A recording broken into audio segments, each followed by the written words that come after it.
नमस्कार, SBT news में आपका स्वागत है। पेश है 19 जुलाई मंगलवार दोपहर 3:15 बजे राजस्थान की बड़ी खबरें। सरकार ने 3 दिन विवादास्पद कृषि कानूनों को वापस लेने के 8 महीने बाद फसलों के न्यूनतम समर्थन मूल्य की अधिक असरदार एवं पारदर्शी व्यवस्था के निर्माण के लिए एक समिति का गठन कर दिया है। कृषि मंत्रालय की तरफ से जारी अधिसूचना के मुताबिक एमएसपी समिति का प्रमुख पूर्व कृषि सचिव संजय अग्रवाल को बनाया गया है। इस 26 सदस्यीय समिति में किसान संगठनों के प्रतिनिधियों, कृषि वैज्ञानिकों एवं कृषि अर्थशास्त्रियों के अलावा केंद्र एवं राज्य सरकारों के अधिकारी भी शामिल हैं। इसी साल नवंबर माह में होने वाले गुजरात विधानसभा चुनाव की सरगर्मियां तेज हो गई है।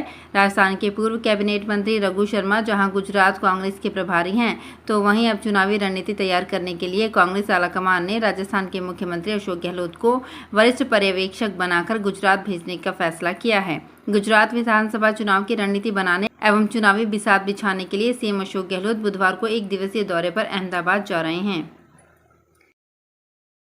देश में श्रम सुधार के लिए केंद्र सरकार जल्द ही 4 नए लेबर कोड लागू कर सकती है। इसको लेकर श्रम राज्य मंत्री रामेश्वर तेली ने लोकसभा में लिखित जानकारी दी है।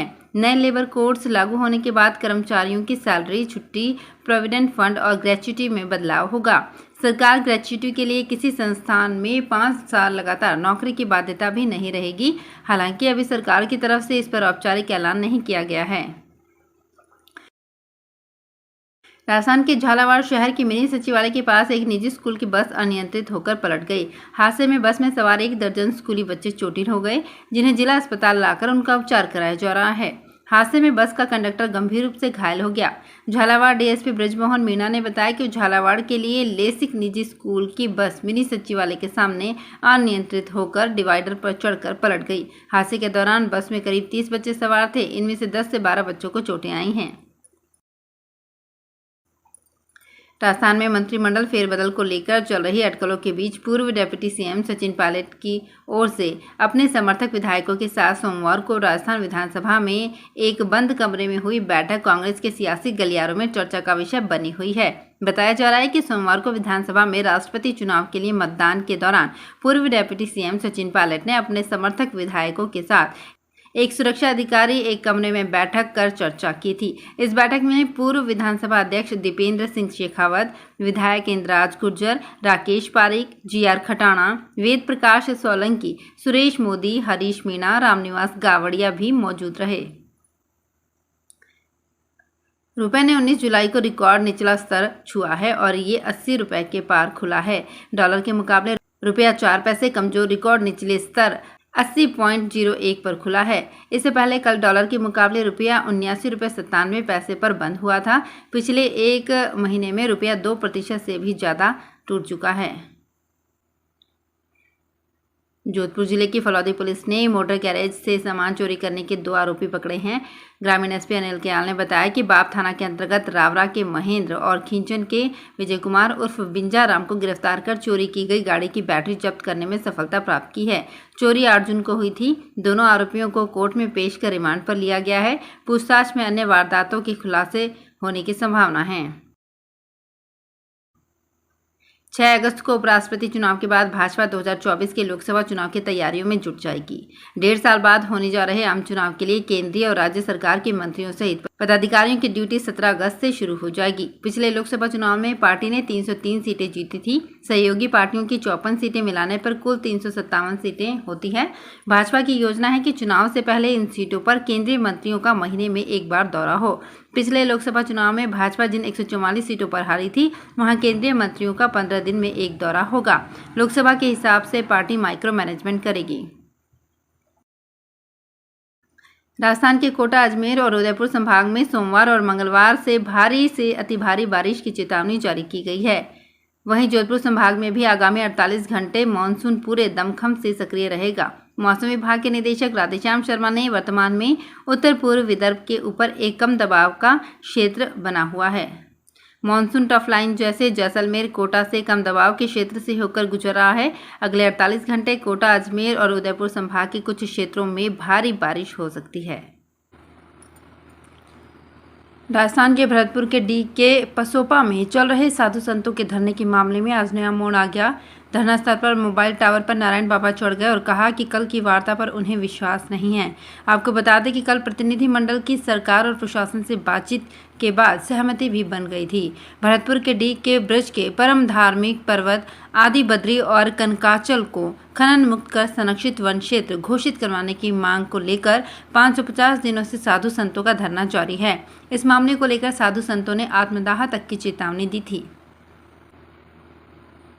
प्रकृति जब हरियाली की छटा बिखेरती है और आसमान में छाए बादल जब मेघ गर्जन के साथ बारिश की लड़ियों से महादेव का अभिषेक करते हैं, तो जैसे प्रकृति के इस अनूठे पूजन को देख सारा जहां झूम उठता है। भोलेनाथ यूं तो मुख्यतः पिंड स्वरूप में पूजे जाते हैं, लेकिन बीकानेर में एक ऐसा मंदिर है जहां देवादिदेव महादेव का शिवलिंग स्वरूप में पूजन न होकर उनके साकार स्वरूप का दर्शन होता है। बीकानेर के देवी कुंड सागर क्षेत्र में 3 मंदिर परिसर में स्थापित महादेव मंदिर दशकों से श्रद्धालुओं की आस्था व भक्ति का केंद्र हैं। मंदिर में स्थापित भगवान महादेव और पार्वती की संगमरमर से बनी मूर्तियां मनमोहिनी हैं। यहाँ भगवान शिव के मूछें हैं और सिर पर साफा है। राजस्थान के महात्मा गांधी अंग्रेजी माध्यम स्कूल में प्राइमरी व अपर प्राइमरी के बाद सीनियर सेकेंडरी की पढ़ाई शुरू हो रही है। शिक्षा विभाग ने 24 जिलों के अंग्रेजी माध्यम स्कूलों में साइंस और आर्ट्स सब्जेक्ट शुरू करने की घोषणा कर दी है, जिसके बाद यहां क्लास 11 में एडमिशन शुरू होंगे। माध्यमिक शिक्षा निदेशालय ने एक आदेश जारी करके इन स्कूलों में साइंस व आर्ट्स में प्रवेश प्रक्रिया शुरू करने के निर्देश दिए हैं। पहले 11वीं क्लास में एडमिशन दिया जाएगा। इन स्कूल्स में साइंस शुरू करने की स्वीकृति पहले ही दी जा चुकी है, लेकिन अब आर्ट्स के सब्जेक्ट भी मिल सकेंगे। हर स्कूल में आर्ट्स के 3 सब्जेक्ट होंगे, वहीं विज्ञान में 4 सब्जेक्ट मिल सकेंगे। इनमें बायोलॉजी, केमिस्ट्री, फिजिक्स और मैथ्स ले सकेंगे। राजस्थान के शिक्षा विभाग ने विद्या संबल योजना के दायरे में बढ़ोतरी करते हुए अब रिटायर्ड शिक्षकों के साथ ही गेस्ट फैकल्टी पर अभ्यर्थियों को भी सरकारी स्कूलों में पढ़ाने का मौका दिया है। इससे पूर्व शिक्षा विभाग ने अंग्रेजी मीडियम स्कूलों में गेस्ट फैकल्टी पर रिटायर्ड शिक्षक और निजी शिक्षकों को लगाने के लिए दिशा निर्देश जारी किए थे। अब इस योजना में राजकीय उच्च माध्यमिक विद्यालय में भी गेस्ट फैकल्टी पर टीचर लगेंगे। माध्यमिक शिक्षा निदेशक गौरव अग्रवाल ने सोमवार को इस संबंध में आदेश जारी किए हैं। गेस्ट फैकल्टी पर लगने वाले शिक्षकों को 300 से 400 रुपये प्रति घंटे के हिसाब से वेतन दिया जाएगा। हालांकि गेस्ट फैकल्टी पर निर्धारित योग्यता रखने वाले शिक्षकों को ही पात्र माना जाएगा। जोधपुर विकास प्राधिकरण के आयुक्त अवधेश मीना के निर्देशानुसार अतिक्रमण निरोधक दस्ते द्वारा अवैध निर्माण व अतिक्रमणों के खिलाफ नियमित रूप से कार्यवाही की जा रही है। दस्ते द्वारा आज ग्राम चौखा में सड़क भाग में किए गए अतिक्रमणों को ध्वस्त कर हटाया गया। देश की आज़ादी के 75 वर्ष पूरे होने के उपलक्ष्य में मनाए जा रहे आज़ादी का अमृत महोत्सव के तहत रेलवे द्वारा आयोजित आज़ादी की गाड़ी और स्टेशन सप्ताह जोधपुर और जैसलमेर स्टेशनों पर एक साथ प्रारंभ हुआ। इस दौरान जोधपुर के स्वतंत्रता सेनानियों के परिजनों का सम्मान किया गया। मंडल रेल प्रबंधक गीतिका पांडे व स्टेशन निदेशक ललित शर्मा ने जोधपुर रेलवे स्टेशन पर स्वतंत्रता सेनानियों की चित्र प्रदर्शनी का उद्घाटन कर सप्ताह भर चलने वाले कार्यक्रमों का आगाज किया। तो फिलहाल इस बुलेटिन में इतना ही, फिर हाजिर होंगे कुछ और बड़ी खबरों के साथ। अगर आप भी अपने आसपास की छोटी बड़ी और महत्वपूर्ण खबरों से अपडेट रहना चाहते हैं तो सब्सक्राइब कीजिए हमारे चैनल एसपीटी न्यूज को और प्रेस कीजिए बेल आइकन पर।